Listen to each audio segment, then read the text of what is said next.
Hello folks, in this video I will show you how to select all photos at once on PC in Google Photos. So let's go on Photos.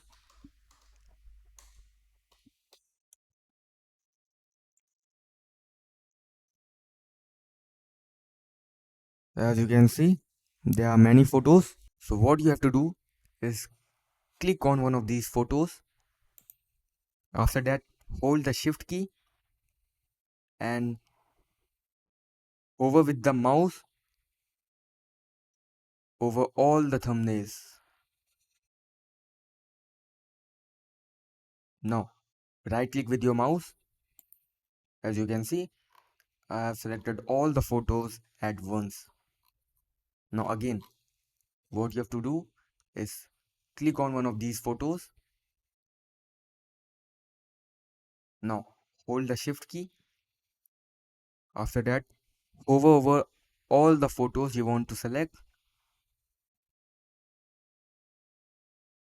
and right click with your mouse. As you can see, all the photos are selected at once. So that's it for the video. If you find this helpful, please consider a like and subscribing the channel. Thank you.